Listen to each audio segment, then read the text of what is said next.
يا اهلا وسهلا نوات، وايه الحكايه؟ وده الجزء الثاني بتاع الاستاذ والباشمهندس بيل جيتس. اتفضلوا معايا على الصالون.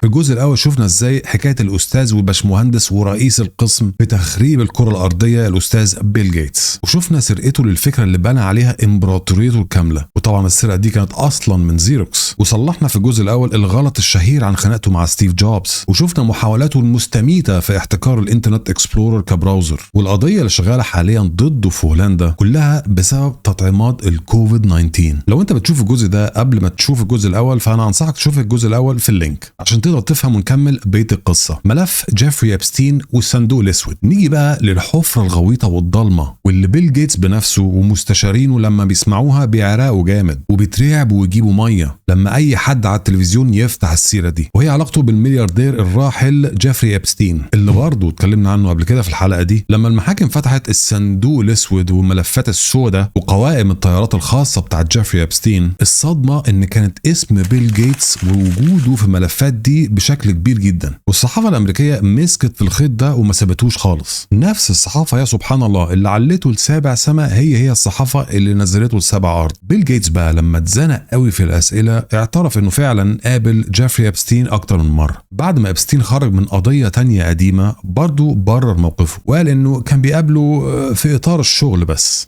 شغل ايه؟ قال لك يا سيدي ان هو كان بيستخدم شهرته وانه يساعده ان هو يوصل لناس تانية اغنياء زيه عشان بس يمولوا مشاريعه. يا ضنايا يا ابني، وانت محتاج يا حبيبي فلوس من حد تاني؟ عملت ايه في مصروفك يا عاطف؟ موت عشان معايا فلوس، هيخرق البنطلون يا نهار اسود. وقال لك الاستاذ بيل لما لقيت ان مفيش فايده والموضوع مش نافع ومش جايب همه قطعت علاقتي بيه تماما، وانه دي غلطه عمري اللي ندمان عليها، انه قعد مع الشخص ده من اساسه، انه the childish sad face. الظريف بقى انه الكلام الدبلوماسي الحمصاني ده ما نفعش مع الصحافه ولا اكل مع مراته بالمره، وده طبعا لما شفنا التسريبات اللي كانت من ملفات إبستين اللي زي ده، وطلعت تقارير وتسريبات قويه جدا تبين ان خلباسته مع إبستين كانت السبب الرئيسي والمباشر انه مدام ميليندا جيتس تطلب الطلاق. بعد 23 سنه جواز من بيل جيتس، ميليندا كانت بتحذر بيل من تصرفات إبستين وقالت له يا ابن الناس الراجل ده هيدمر سمعتنا، بس بيل جيتس كان مزنوق يا ولدها في قرشين، والله انا على ابو الحوجه يا اخي. ملعون ابوك يا فقر حاوجني للاندال. اللي بعده اللعب في الكون ومشروع حجب اشعه الشمس. بيل كان قاعد مكتئب حبتين وحاسس بالظلم من كلام الناس الوحشين عليه، فقرر يرفع ايديه للسماء ويكشف راسه ويدعي علينا.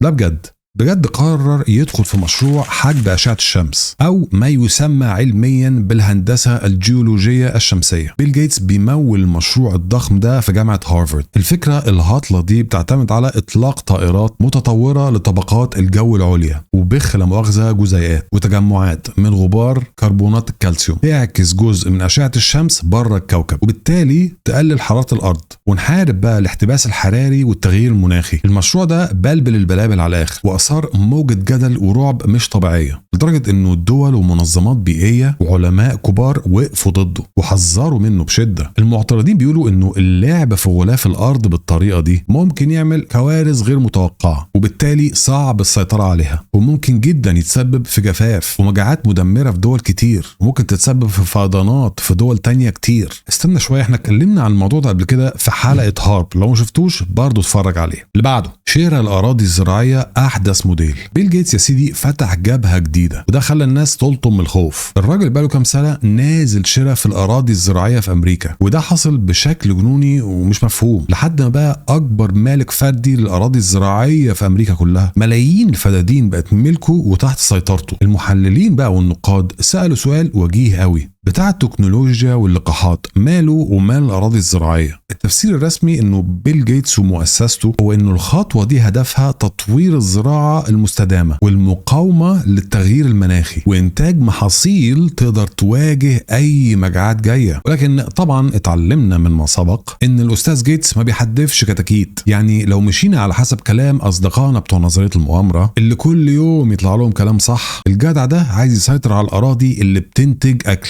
ليه؟ عشان يمنع الزراعه التقليديه الطبيعيه اللي احنا عارفينها، ويحتكر بقى الغذاء في الولايات المتحده كلها، ويجبر البشر كلهم على اكل اللحوم المصنعه في المعامل والاكل المعدل وراثيا اللي بتنتجه شركاته. وبالتالي اللي هيتحكم في لقمتك وفي اكلك هيتحكم في رقبتك وفي حياتك كلها. انا عارف انت بتفكر في ايه. هل في اثبات على الكلام اللي انا عمال اقوله ده؟ في شركه اسمها بيوند ميت، وهي واحده من اشهر شركات تصنيع اللحوم في الولايات المتحده الامريكيه، ولكن من مواد نباتيه، اشي بسله على فول على رز مخلوط ببنجر عشان يديلك اللون بتاع اللحوم، فتحس قال ايه ان هي لحمه حقيقيه. ايوه، ايه علاقه ابو الحاج بقى؟ جدير بالذكر بقى حضرتك ان العم بيل ضخ في الشركه دي ملايين الدولارات من بدايتها، والعجيب ان الشركه المنافسه لبيوند ميت شركه اسمها امبوسيبل فودز، وطبعا عمك بيل مستثمر كبير فيها. ايه حضرتك بتقول ايه؟ لان طبعا الشركه دي بتعتمد على التكنولوجيا.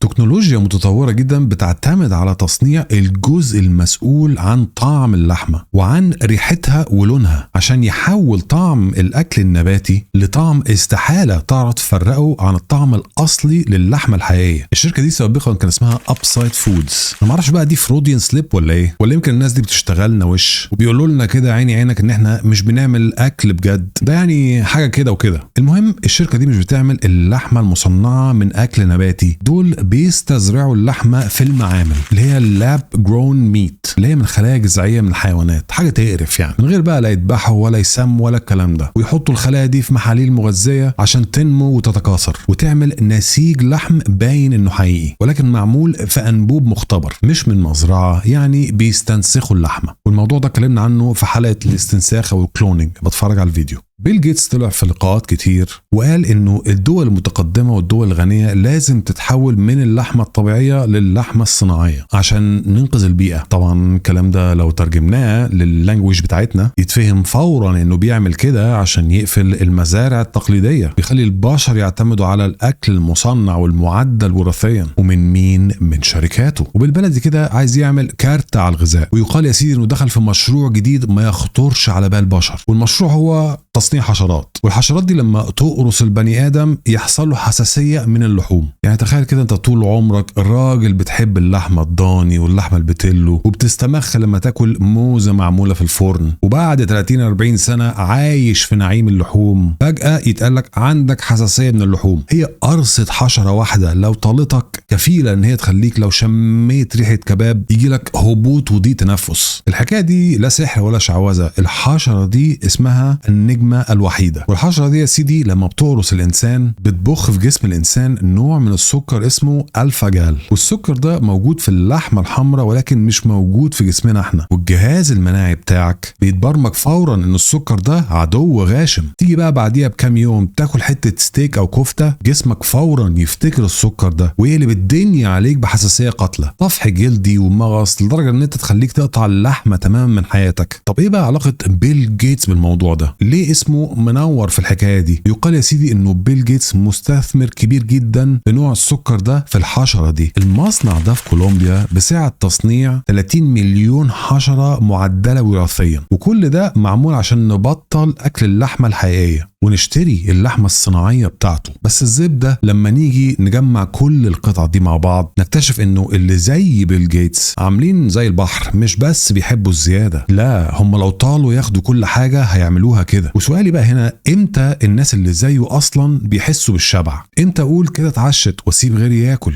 النموذج المثالي للملياردير الرأسمالي البحت وبنفوذه المالي المرعب بيبقى مقتنع داخليا بانه نفوذه وماله بتديه الحق انه يعيد تشكيل العالم كله، ولكن احنا برضو كأغلبية بيدينا الحق ان نقول لا، وده اللي بيحصل في مواقف كتير.